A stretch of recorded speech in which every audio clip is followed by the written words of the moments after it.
Good afternoon and welcome to the What's Buzzin' at Georgia Tech webinar series. My name is Tyler Barker. I serve as the coordinator within the Office of Parent and Family Programs. We are so glad to have you with us this afternoon. Today's webinar will be focusing on hazing prevention, just understanding hazing and what that means in Greek life and how we at Georgia Tech don't necessarily tolerate it, and also how we work to educate our community to be against it. And so we have two wonderful presenters here today, and I'll let them introduce themselves in a moment. If you have a question while they're presenting, please feel free to utilize the Q&A chat box. Once again, if you have a question for the presenters, please feel free to utilize the Q&A chat box, and we'll get to the question right after the PowerPoint presentation. If you'll give me a few moments, I will turn it over to the PowerPoint, and then we'll get started.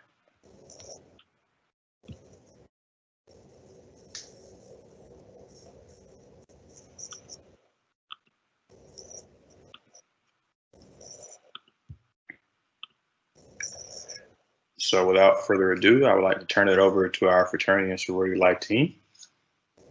All right, thank you, Tyler. Hello, everyone. Thank you all for joining us today for this Lunch and Learn. If you are in the same time zone, it is lunch for you all. Today, we're going to talk about understanding hazing and student safety here at Georgia Tech, which is a part of our efforts for National Hazing Prevention Week. So today we plan to talk about a couple of key points, and so the discussion will include what National Hazing Prevention Week is, examining hazing, how to approach conversations about hazing and warning signs with your students, and ways to respond and report to hazing, understanding our efforts as Fraternity and Sorority Life, and then, as Tyler has already mentioned, a Q&A at the end if you have additional questions.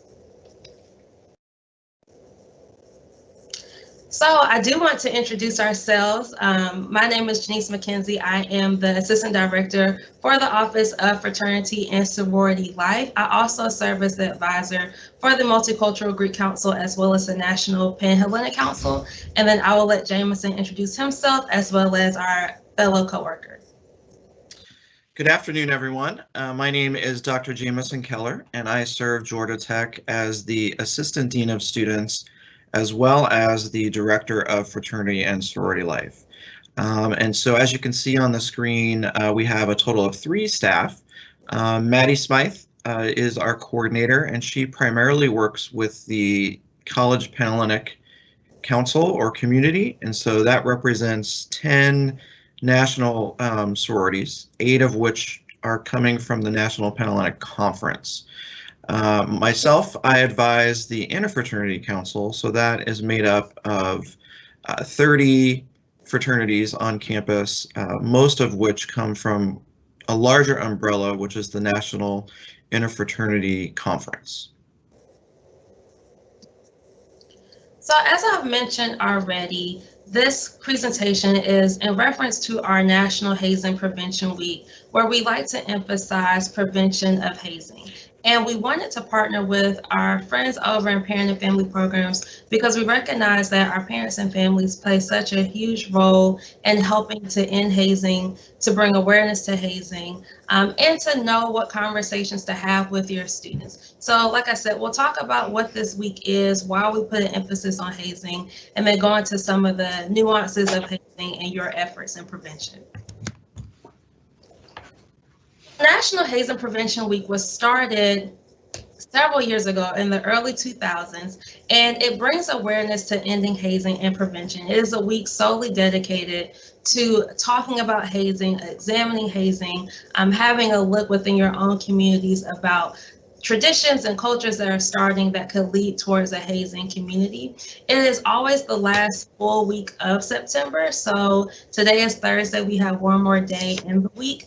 And it is organized by hazingprevention.org. So you can go onto their website to check out all of their resources. These conversations are happening nationwide, across college campuses, across high schools, even middle schools, beyond fraternity and sorority, any student organization, any athletics department, band association, honors club can all participate in National Hazing Prevention Week. So once again, why do we emphasize hazing prevention? Well, for one, we know that hazing can build over time. Hazing doesn't start off large. It doesn't start off with your big cases that you see on the news. It typically starts with small incidents that turn into traditions that over time you don't know where it started, why we do it, but it's so integrated and ingrained into the culture of the chapter or the organization that now it's a tradition. It's not just a fraternity and sorority life issue. Often we are the ones who are at the forefront of the conversation, the ones in the public eye, and typically when you think of hazing, you often think of FSL, fraternity and sorority life. But wherever there are students who have a dynamic where only a few people can determine if you can get into the organization, or they get to determine if you are accepted in the organization, there can be a culture of hazing developing. There are new students every single year, so we like to approach it with the prevention mindset because every 4 or 5 years, sometimes at Tech, maybe 6, we are going to have a new crew of students coming into our campus, which means that their understanding, their experience, their exposure to hazing may not be the same. So it's our job as the Fraternity and Sorority Life Department to make sure that we are constantly educating, and that way if hazing does show up, they're able to spot it, address it, and make wise decisions. And lastly, to challenge tradition. So as I mentioned earlier, when we talk about hazing, it doesn't start off as those huge situations, and we'll talk more about little H and big H hazing, how it develops over time in the presentation. But we want to challenge from an early standpoint, where are we teaching our members? Are we upholding the values that our founders set out for us? Is this in line with our national organization? And by having conversations about prevention, we are able to do that on a consistent basis.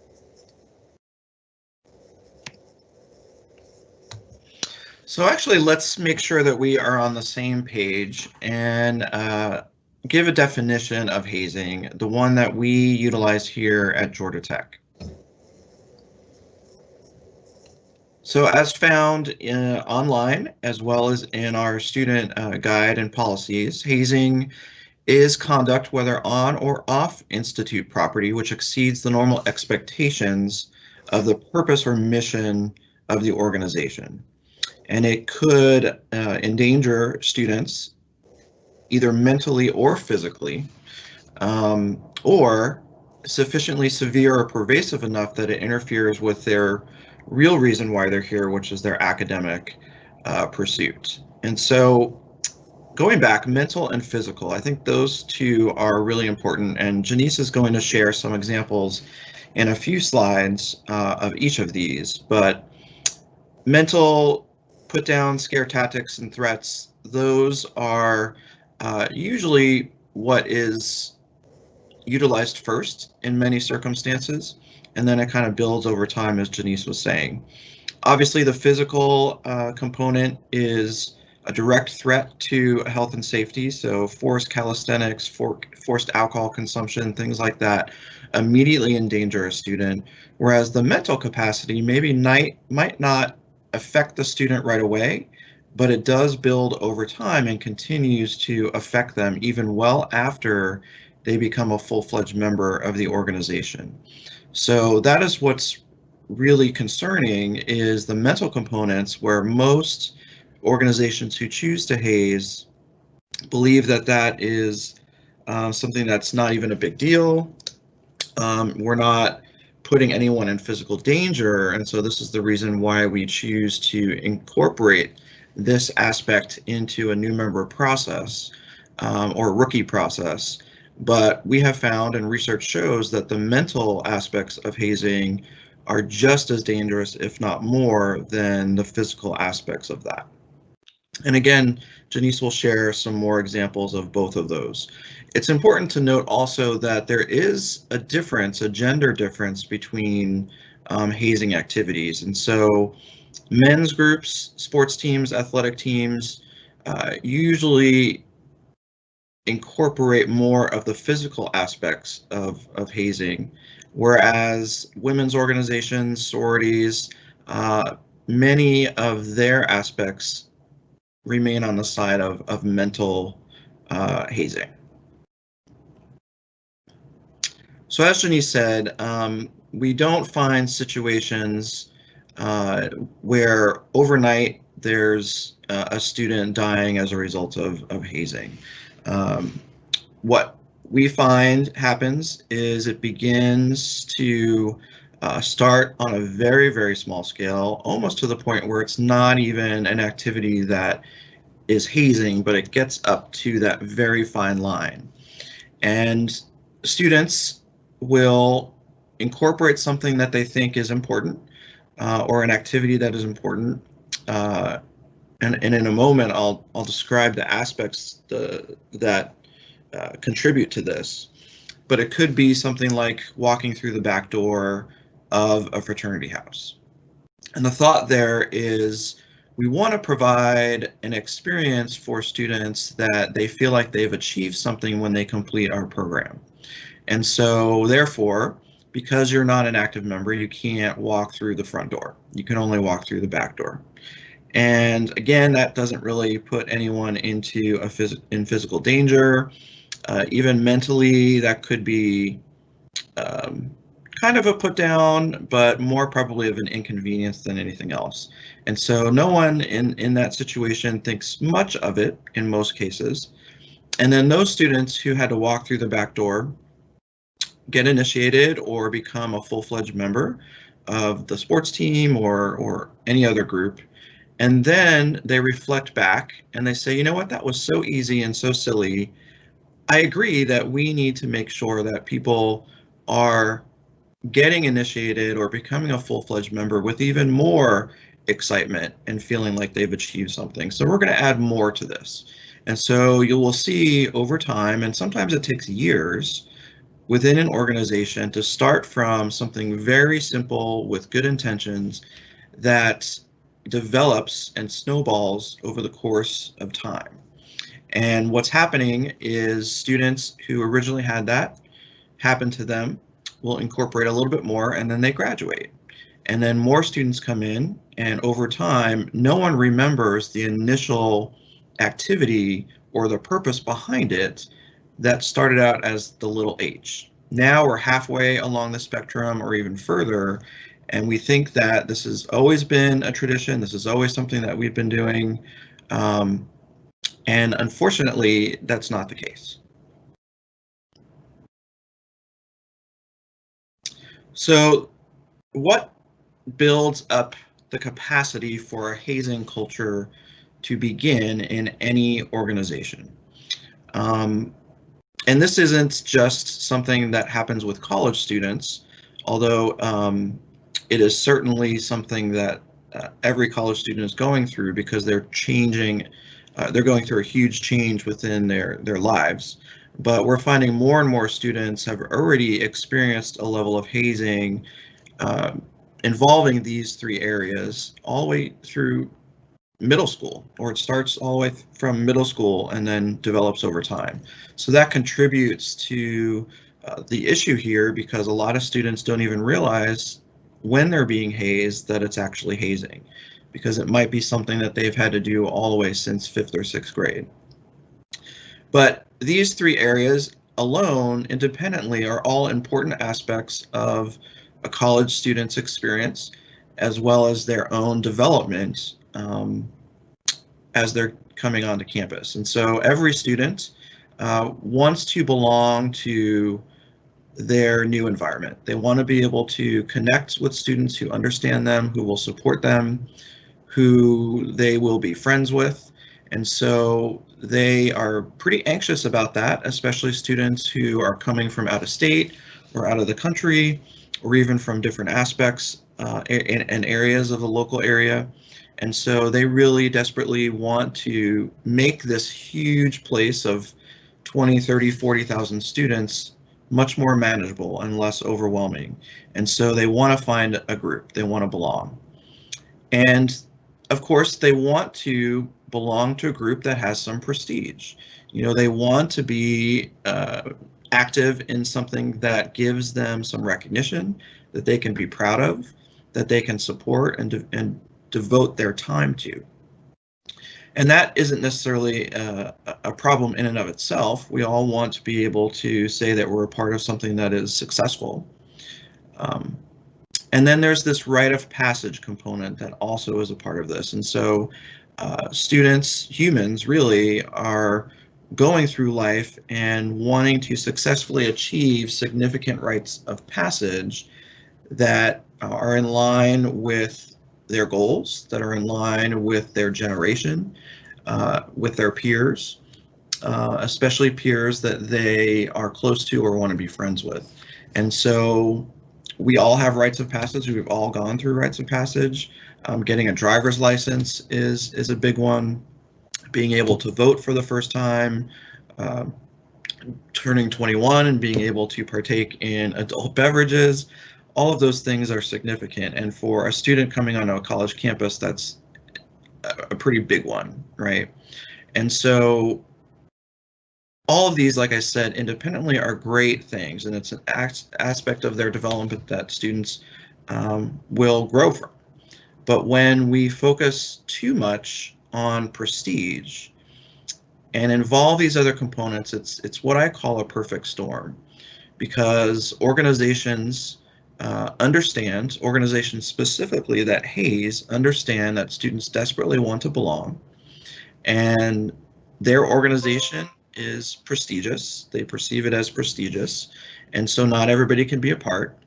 And we understand also that students are looking for challenges and things that they can achieve through rites of passage. And so that is where a culture of hazing could develop based on wanting to increase all of those different areas. So as John mentioned, this is how we can see cultural hazing developing. But we wanted to share some examples of what hazing could actually look like. And we talked a little bit about what those could look like earlier. So we broke them down into 4 different areas to give you some more examples of types of hazing and things to be on the lookout for. So hazing can be broken down into these 4 different components: physical, mental, emotional, and now even virtual. And that could have happened before, but now that we are mostly in this hybrid world or remote world, we are seeing more things happening virtually. So for the physical, it can be hitting, paddling, exercising, anything that is forcing them to do something that they don't want with their body. So being forced to eat, act, or wear different things, and sleep deprivation. A lot of times people don't think sleep deprivation is a physical form of hazing, but sleep deprivation could impact your ability to drive, your ability to stay awake in class, which are all things that are happening to you physically. Next is mentally. So looking at derogatory language, so being called out your name, being put down by different words, phrases that may make you feel lesser than or painting you in a lesser than light. Jokes, stunts, songs are all things that could get into your psyche to make you think that you are not as valuable, that you are not as important, that your peers are more important to you, that you have to do these things to be accepted into the organization.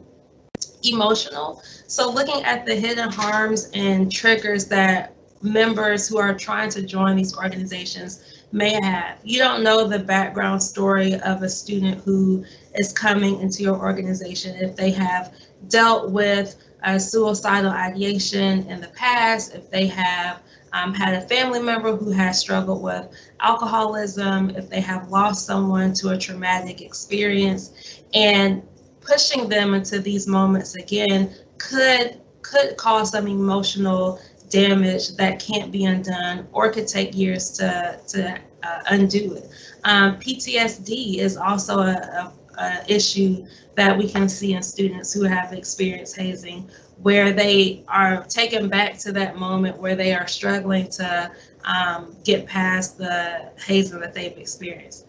And even virtual, so things like servitude, virtual bullying, virtual tasks, or informal gatherings. So mostly across the country, organizations have moved their intake processes, their recruitments, as much as possible to a virtual platform.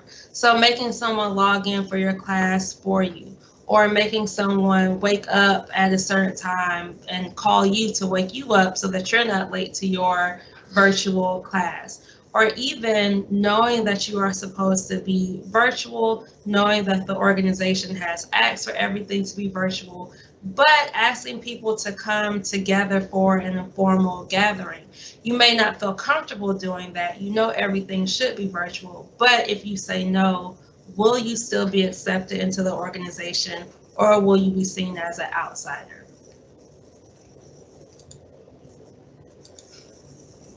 So we tell our students to ask themselves these questions when it comes to the activities that they are being asked to participate in. And even as parents, these are some questions that you can, parents and families, that you can ask your students if they are deciding to join a fraternity, sorority, a student organization, or any group of students. Is it an educational experience? Does it promote and conform to the organization's ideals and values? Does it increase feelings of friendship between new and initiated members? Have new and initiated members participated together? Is this something that you want your parents to watch, or the local newspaper, or your campus president/chancellor? Could you defend this in court, and does it meet the spirit and the letter of the hazing policy? And these may seem like very specific questions to ask. Do you really have to go through all of these moments and all these questions to get down to, is something hazing or not? And you would be surprised how many students do need to work through and figure out, am I being hazed? Is this a hazing experience? As Jameson mentioned earlier, hazing happens to students as young as middle school, and they may not recognize what is happening. So with these tools, with being able to ask these questions and having some practice in place, you can start to recognize and understand, is this an activity that should be upheld by the organization, or am I being asked to participate in a hazing activity? And another way of thinking about this, is it hazing or is it team building? Depending on the environment that you're in, depending on the organization that you're joining, there may be some activities that could be team building in one and hazing in the other, depending on, is it necessary, is it relevant to the organization? So on one side, we have what could be considered hazing activities. So on the left, you see humiliates and degrades, tear downs individuals, creates division, shame and secrecy, and a power trip. But on the other side, these are the elements we should see if they are team building. So it's a shared and positive experience. It supports and empowers.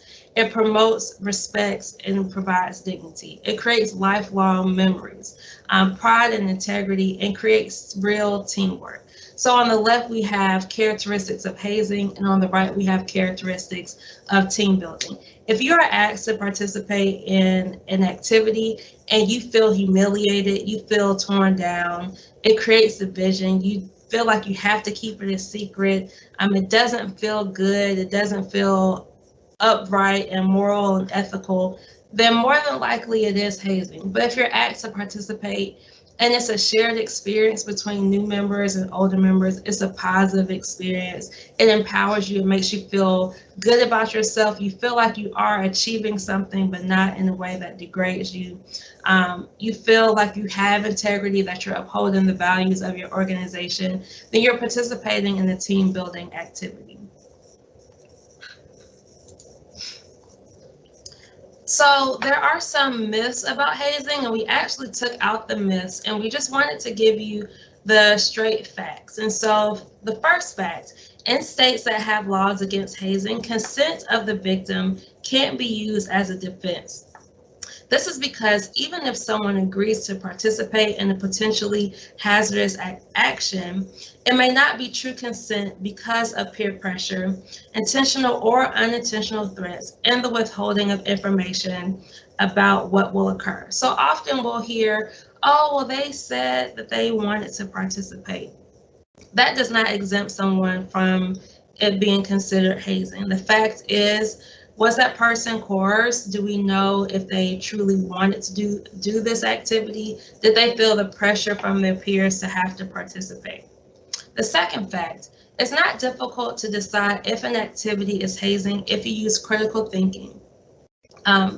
Is this activity showing concern for the well-being for all members of the group? Besides, when in doubt, you can always ask an administrator. So often we hear, oh, I didn't know, was this actually hazing? We provide these tools, we approach it with prevention and give you questions that you can ask, models that you can think through to determine, is this a hazing activity or is this something that is true team building? And as it says, as always, you can go to our office. We have some resources listed at the end for places you can go to report hazing, to ask if this is a hazing activity. Third fact, tradition, quote unquote, does not justify subjecting new members to abuse. Traditions are created by groups, and groups hold the power to change or eliminate them. It only takes 1 year to break a hazing tradition. As we said earlier, it typically starts from a small incident and it builds over time. And before you know it, you're in an organization, you look up and you say, this is something we always do. This is the tradition of our organization.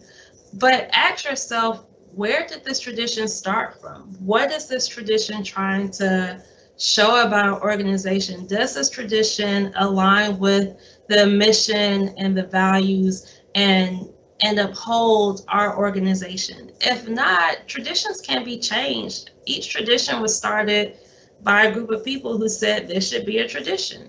So if you feel like and you know that this tradition doesn't uphold the mission of our organization, is a hazing activity, doesn't bring our members together, creates division between new and older members, you have the power to say, maybe we should reevaluate this and think of a new tradition that we can start. The fourth fact, a positive educational program will result in a better all-around organization and the ability to attract the best new members. We hear all the time, you have to go through this hazing experience to be a true devout member of the organization. That simply is not true. If you treat your members with respect, if your students are participating in an organization where they feel valued, where they have a positive experience, they will in turn want to be a part of that organization. They will want to be a part of it and give back in volunteering and leadership roles past graduation. Just because you are participating in a hazing experience does not mean that you are going to want to be involved with the organization, want to be around the members. You often have resentment towards the people who push you through that hazing experience, and you really don't want anything to do with the organization. And the last fact, hazing may create unity among new members, but often there are costs as well. As we've talked about the hidden harms of hazing, the physical, the emotional, the mental elements of hazing, you don't always know what your members have participated in before, what they've been exposed to. And yes, in the moment, they may feel like we made it through this together and we have bonded, but at what expense? Do they have flashbacks? Are they anxious when it's time to come around the organization? Do they feel like they have to have this power over incoming members? At what cost are we having to these incoming members by putting them through a hazing experience? And so, like I said, we didn't put the myths up there because we wanted to just give you the straight facts. And so these are some facts when we hear hazing should continue to happen, hazing is a positive experience. These are some facts that help us dismantle that. So I've worked with this particular topic for over 20 years, and in speaking with parents whose student has been involved in a hazing situation on either end, being the hazer or having been hazed, most of them say that they've had conversations about the college transition.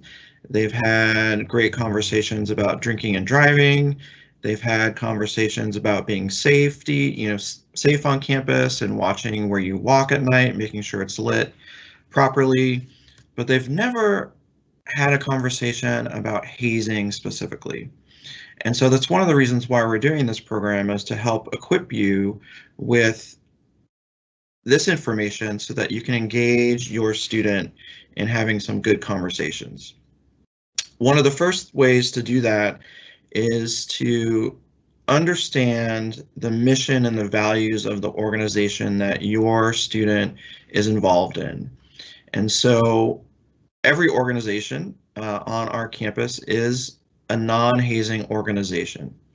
Per the state, it's against the law, actually, to haze.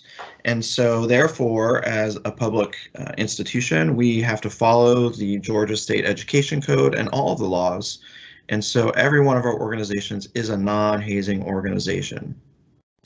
And understanding the mission and the values is a good way to start the conversation with your student about what they're looking to gain out of being a part of this particular organization.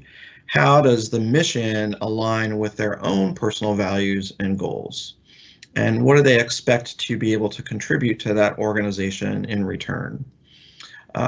Every one of our students in joining fraternities and sororities, for example, are required to read and sign a non-hazing statement, which describes not just the definition and the legal aspects of it, but also how to report and how to recognize. And so we'll cover that in just a moment.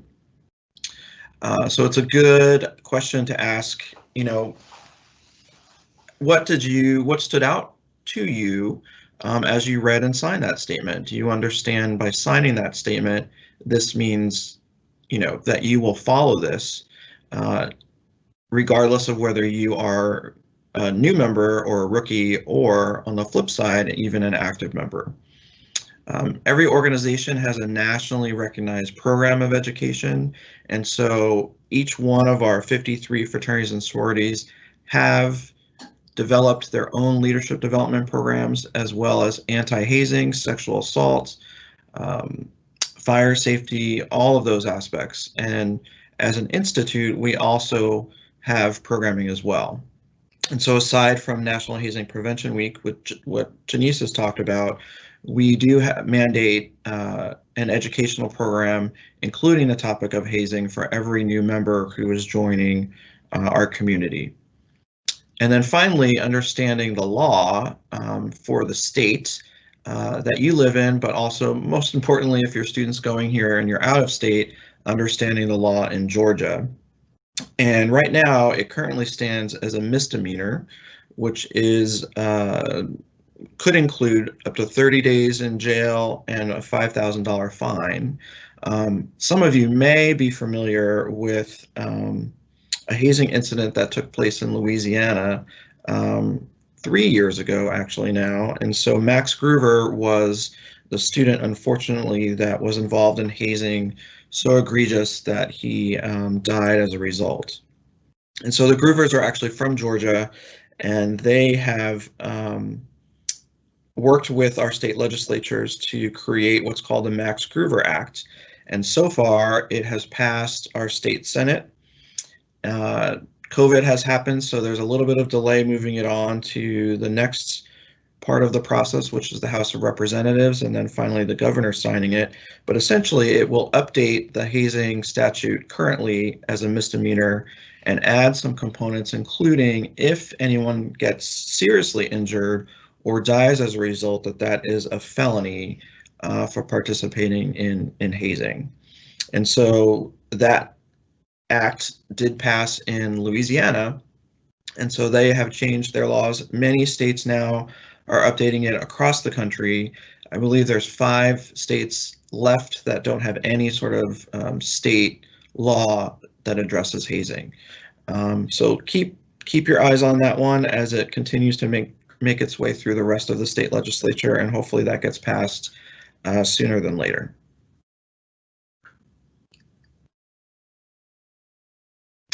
Things to look out for. Again, most parents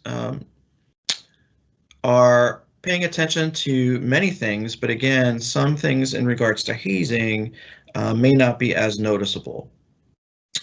Any sort of change in regular behavior, sometimes it's a little challenging because students are, in many cases, on their own for the very first time, so they are navigating and figuring out their own schedules and all of that, but you know your student better than anyone else, and so you can recognize a significant change of behavior aside from just going through some new environments. Wanting to leave an organization that they joined and seemed really interested in the beginning, and really not providing any explanation for that. If there's a decrease in communication, if there's unexplained weight loss, any of those things that are listed there could be signs that there is something going on in terms of hazing, if not many other things. So, direct questions to ask your student, again, before they're joining, as they are speaking with you about new groups that they are interested in. Ask them if they actually know what hazing is. Ask them to give you some examples of what hazing is, both mental and physical. Make sure that they understand that they have a right to say no, and they can just walk right out and report it. And we'll give you some information and direct links to report hazing if you feel that it is existing. After joining, has the student met directly with the advisors of the organization? Some are faculty and staff members, and some are alumni that aren't directly accessible on campus. And so have they attended events where the advisors are at? Have they engaged in conversations with them? What is their role? And are they present during these activities or not? Is alcohol or food involved in any of the activities? What kinds of activities are involved in joining? You know, a lot of students report back during our programs that, you know, what about athletic teams, right? So athletic teams have calisthenics, they run, they do hours of practice. Isn't that hazing? And that's a good point. I'm glad they're asking those questions, but again, it goes back to the mission of the organization. And so the mission of a football team, so to speak, is to win games, win competition, and you have to be physically fit in order to be able to do your best in that. Now, where does it go beyond that? Okay, are they having to pick up all the equipment, just the rookies? Do they have to do late night activities where coaches are not there or don't know about those things? So there definitely is other aspects, but really focusing in on the mission of the organization will help the student identify what is appropriate and what isn't.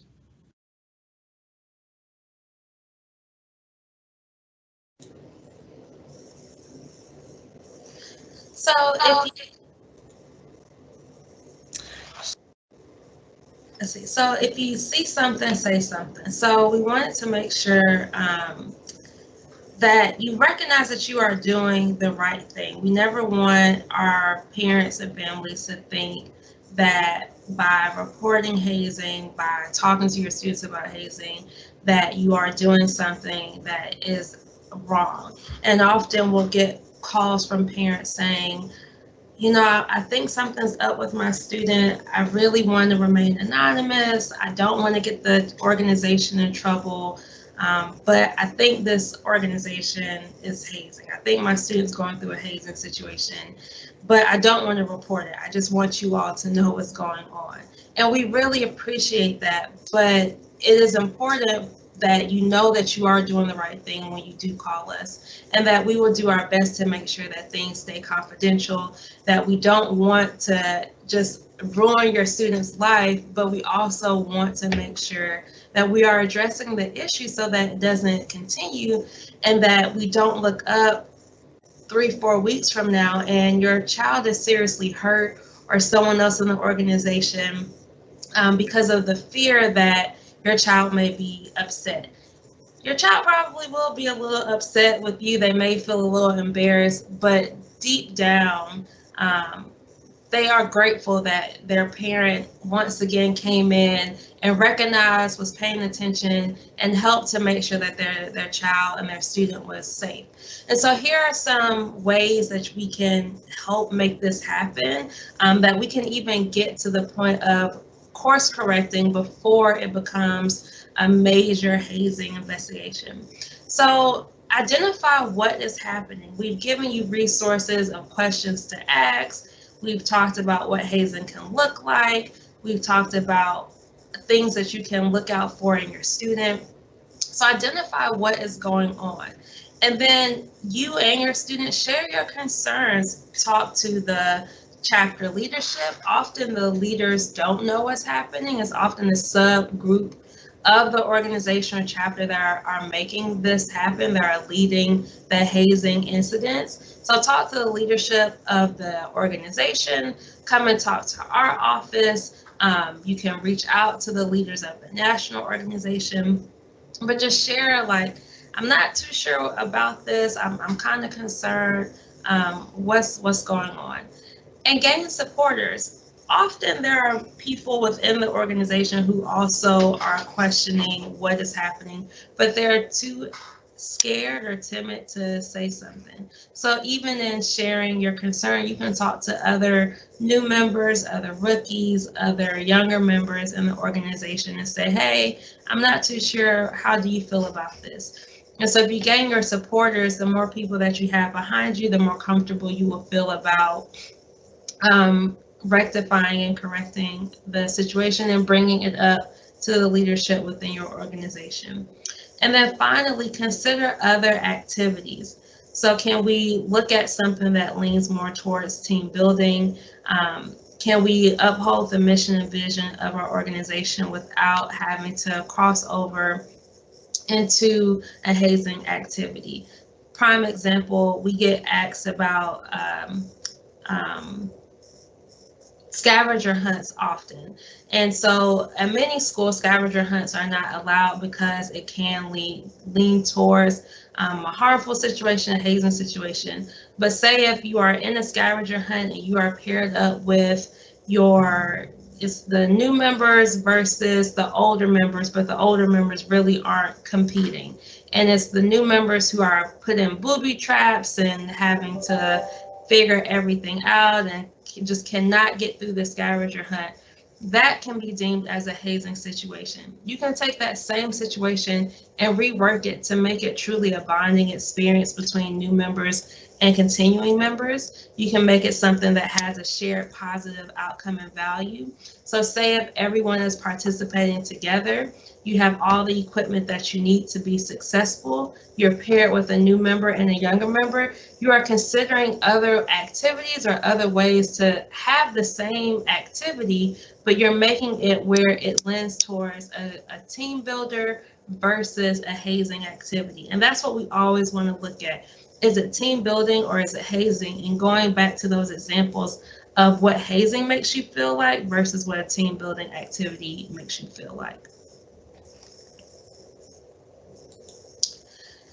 But ultimately, if we do find ourselves in a situation where you need to report a situation of hazing, we want to make sure you know exactly where to go and how to do that. So we've listed out 5 different avenues that you could take to report hazing that are equally as good. You can take any option, whichever one you feel the most comfortable with. So the Division of Student Life / Fraternity and Sorority Life, you can always make a report to us. You can call our office, you can call the division's office, and we have our office number listed on the contact sheet. You can make a report through Ethics Point, and so this is the long link for Ethics Point. But if you go to our website and go under our resources, you can see a tab at the very top that says need to report hazing. Next, we have the Office of Student Integrity, which is our student conduct office. So you can make a report through them. They have a place on their website where you can make a report for any reason, hazing being one of them. And then there is the hazing hotline, which is nationwide, as well as Ethics Point. I meant to say that. So both of those are open consistently to any school, to any high school, middle school, organization, fraternity, and sorority. You can always make a report there. And then finally, you can make a report to the national organization. So if you are a part of a fraternity and sorority, if your student's a part of one, you can always reach out to the national organization to let them know what is happening on the campus. And as we said from the very beginning, we really want to approach our work from a prevention standpoint. We do not wake up in the morning saying, man, I can't wait to shut down an organization today.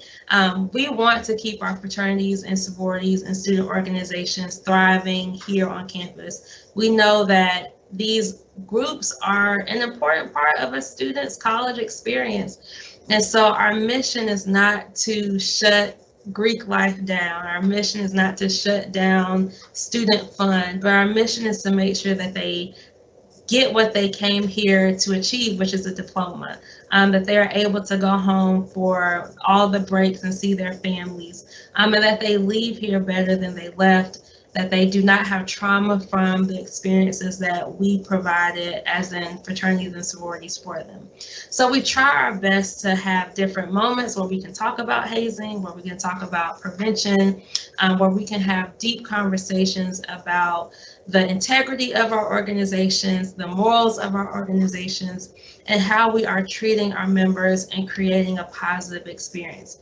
So here are some of our initiatives that we have. Some are formal, some are informal, but things that we do year round to make sure that we are in good relationships with our orgs, that our leaders within our chapters feel comfortable coming to talk to us about issues that they are having. If they see unhealthy traditions popping up in small groups, that they know they can come to our department, to either one of us, myself, Maddie, Jameson, and talk about ways to have a healthier, positive organization. So we have Greek Advance, which is for our chapter leaders, from chapter presidents, council officers, and emerging leaders. We meet with our Office of Student Integrity to be up to date on any investigations that are happening, any reports that are coming in. If we have information to help connect the dots, we try to stay in constant communication. This week, our National Hazing Prevention Week, we participate every single year with a week of different programs, some workshops, some webinars, some social media campaigns.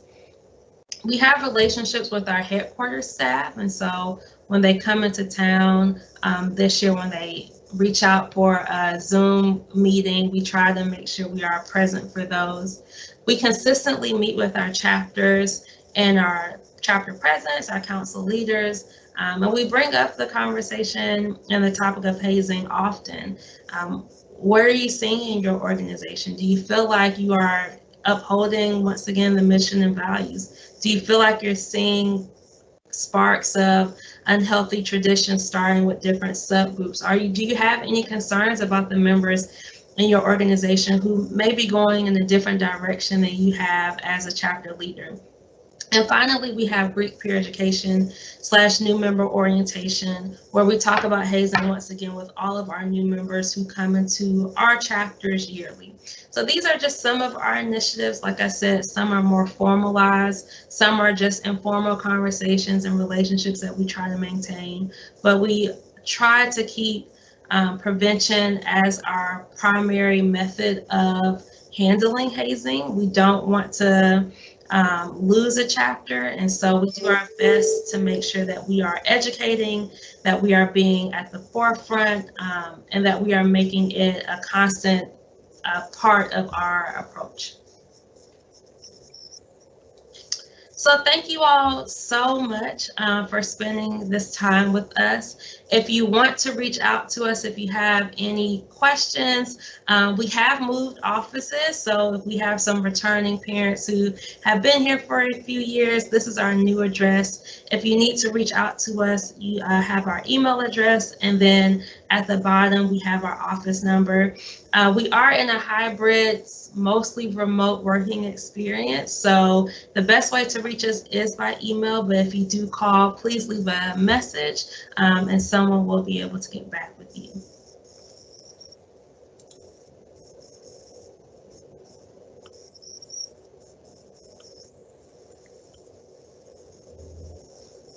What we'll do now is turn it over for Q&A. We have a few minutes left for that.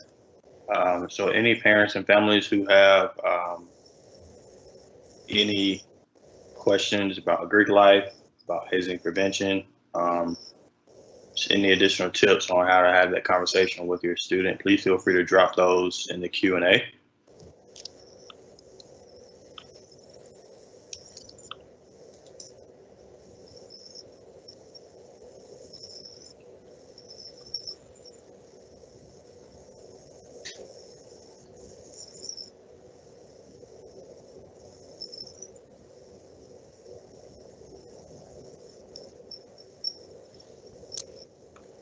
While we're waiting for any questions, Tyler, I would also like to share some additional resources. There are some movies that have been made about this topic. One movie that recently came out about 3 or 4 years ago is called Goat. And so it's actually based off of a book that was written from a victim of hazing. And so that would be a good opportunity to learn from a firsthand experience as depicted in that film. There's also the Gordy Foundation. And so Gordy was his nickname. He was a student in Colorado that died as a result of hazing. Excuse me. And so their foundation made an excellent video, educational video that is geared towards, there's sections of it that are geared toward each constituent group. So parents, educators, the students, and so that's a great opportunity, and you could read about him or and his story, or actually view the video at the Gordy Foundation website. Thank you so much for sharing that, Jameson. And just from a general standpoint, if somebody who's on the webinar today, if their student wanted to join a Greek organization in the spring semester, would they have that opportunity? Yep. So they would. In the spring, our CPC chapters, they don't have formal recruitment, and they have informal. So if they have a position open, they can extend a bid to one of those members. And then our 2 associate chapters will also have recruitment in the spring. For our interfraternity council, Jameson, you can speak more about that, so I'll leave that one to you. But I'll talk about MGC and MPHC as well. For them, you can also participate in their new member intake processes in the spring.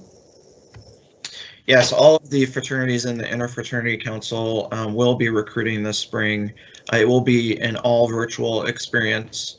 And so students will be able to register through the Interfraternity Council website or contact our office to find that information out and register. And then the leadership of the council will be in touch with them in terms of next steps and the specific dates and times.